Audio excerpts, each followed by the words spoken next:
আপাকে ছাড়া একলা বৈশাখ বিভিন্নভাবে পোলাপান কিন্তু এটাকে উদযাপন করছে। আপাকে আসলে মিস করছি মনে করছি ফাঁসি দেওয়ার জন্য। আর বিগত সময়েও তো আপনি যদি দেখেন যে ঢাকা বিশ্ববিদ্যালয়ে ছাত্রলীগ জোর করে শিক্ষার্থীদেরকে হল থেকে নিয়ে এসে পয়লা বৈশাখ উদযাপনে মিছিল বড় করাতো। এই চশমাটি গত পয়লা বৈশাখে অন্য একজন এরকম পড়েছিল, সে কে আপনি জানেন? আমি শিওর না, সাদ্দাম। পয়লা বৈশাখ এবার অবশ্যই খুবই আনন্দঘন পরিবেশে আমরা উদযাপন করছি। আপনারা দেখছেন যে প্রায় বিভিন্ন ধর্মাবলম্বীর মানুষজন ধর্মবর্ণ নির্বিশেষে কিন্তু এবারে পয়লা বৈশাখ অংশগ্রহণ করেছে এবং পুরো অংশগ্রহণটা ছিল অনেক বেশি স্বতঃস্ফূর্ত।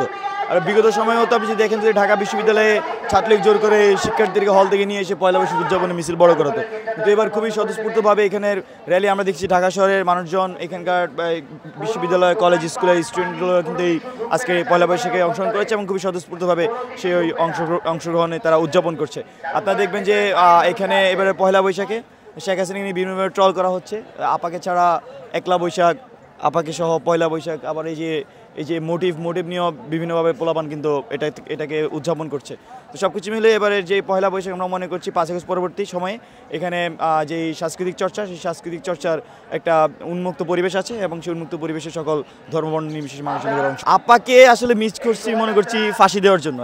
তাকে বাংলাদেশে ফেরত আনা উচিত। এনে এখানে যে প্রায় 2000 মানুষকে যে খুন করেছে, যে খুনি 30,000 মানুষকে যে আহত করেছে, যার নির্দেশে তাকে আসলে ফাঁসি কাস্টে ঝুলানো উচিত এবং সেজন্যই তাকে সবসময় মিস করি। ইলিশ তো এখন ধরা নিষেধ, তো এই জন্য আমরা আমাদের ছাত্র সংগঠনের পক্ষ থেকে এবার আমরা ইলিশ কিন্তু খাচ্ছি না। আমরা রুই মাছ দিয়ে আমরা এই যে আমাদের পান্তা ভাত, মাছ ভর্তা আমরা সেটা আয়োজন করেছি। আপনি যে চশমাটি পরেছেন, এই চশমাটি গত পয়লা বৈশাখে অন্য একজন এরকম পড়েছিল, সে কে আপনি জানেন?